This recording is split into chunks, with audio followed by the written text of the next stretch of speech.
दशकों जैसा कि आप जानते हैं कि महिलाओं को मासिक धर्म के दौरान अपवित्र और अशुभ माना जाता है। आपने देखा होगा कि इन दिनों में महिलाओं को मंदिर जाने या फिर घर के पूजा घर में भी जाने की इजाजत नहीं होती। लेकिन यहाँ अब यह सवाल उठता है कि जब धार्मिक रूप से महिलाओं को मासिक धर्म के दौरान अशुभ और अपवित्र माना जाता है, तो फिर वह इस दौरान को ही व्रत क्यों रखती हैं, या फिर इस दौरान उन्हें व्रत करने का कोई फल मिलता है? क्या यह शास्त्रों मत है? अगर हाँ, तो इसके पीछे क्या कारण है? आज के एपिसोड में हम आपको महिलाओं के मासिक धर्म से जुड़े ऐसे ही कुछ सवालों का जवाब देने का प्रयत्न करेंगे।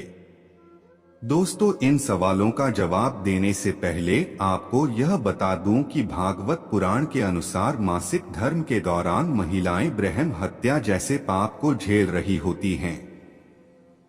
जी हाँ, भागवत पुराण वर्णित कथा के अनुसार एक बार इंद्रदेव किसी अपमानजनक बात से गुरु बृहस्पति उनसे नाराज हो गए और फिर स्वर्ग लोक छोड़कर कहीं चले गए। उधर जब इस बात की सूचना असुरों को मिली तो असुरों ने देवलोक पर आक्रमण कर दिया, जिसमें देवराज को पराजय का सामना करना पड़ा और उन्हें अपनी गद्दी छोड़कर भागना पड़ा। उसके बाद इंद्रदेव ब्रह्मा जी के पास पहुंचे और उनसे मदद करने को कहा। तब ब्रह्मा जी इंद्र से बोले, मासिक धर्म के कारण इंद्रदेव है, इस समस्या से निजात पाने के लिए तुम्हें एक ब्रह्मा ज्ञानी की सेवा करनी होगी। यदि वह तुम्हारी सेवा से प्रसन्न हो गए तो तुम्हें स्वर्ग लोक वापस मिल जाएगा। उसके बाद ब्रह्मा जी के कहे अनुसार इंद्रदेव एक ब्रह्म ज्ञानी की सेवा करने लगे। लेकिन इंद्रदेव इस बात से अनाजन थे कि जिनकी वह सेवा कर रहे हैं उसके ज्ञानी की माता असुर है, जिसकी वजह से उस ज्ञानी को असुरों से अधिक लगाव था।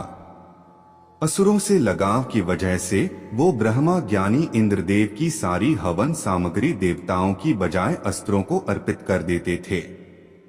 उधर कुछ दिनों बाद जब इस बात का पता इंद्रदेव को चला तो उन्होंने क्रोध में आकर उस ज्ञानी की हत्या कर दी।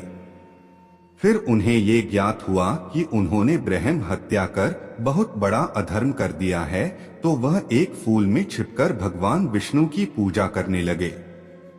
कुछ दिनों बाद विष्णु जी इंद्रदेव के पूजा से प्रसन्न होकर प्रकट हुए और उन्हें बोले, हे देवराज, ब्रह्मा हत्या जैसे पाप से मुक्ति के लिए तुम्हें इस पेड़, भूमि, जल और स्त्री में अपना थोड़ा थोड़ा पाप बांटना होगा।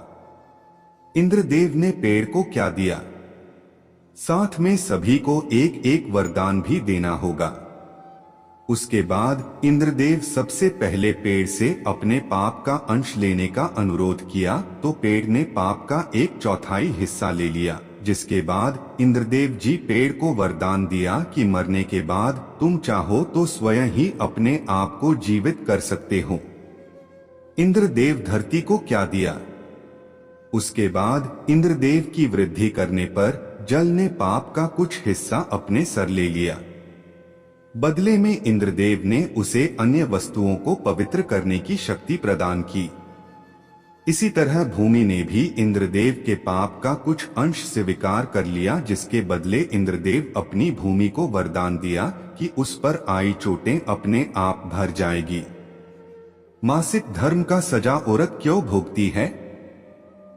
अंत में इंद्रदेव स्त्री के पास पहुंचे तो स्त्री ने बाकी बचा पाप का अंश अपने ऊपर ले लिया।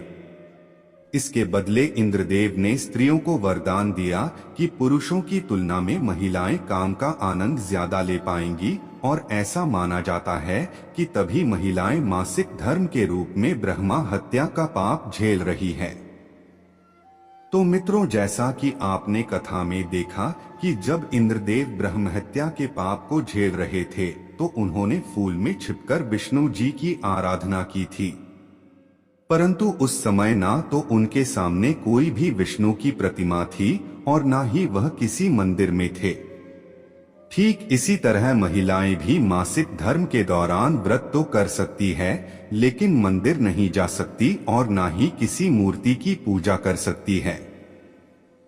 परंतु अगर इस दौरान ऐसा करती है तो भागवत पुराण के अनुसार उसे पाप माना गया है।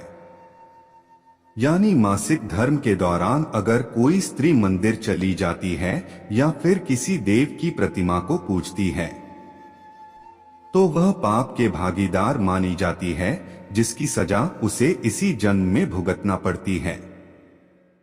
लेकिन आपको यह भी बता दो कि इस दौरान महिलाएं मानसिक रूप से कमजोर हो जाती हैं। इसलिए उनका तिरस्कार करने के बजाय उनके मनोबल बढ़ाने का कार्य करें, क्योंकि कई जगह ऐसा देखा जाता है कि जानकारी के अभाव में लोग मासिक धर्म के दौरान बुरा बर्ताव करने से भी नहीं चूकते। तो दर्शकों, उम्मीद करता हूं कि आपको मासिक धर्म से जुड़ी सभी सवालों का जवाब मिल गया होगा।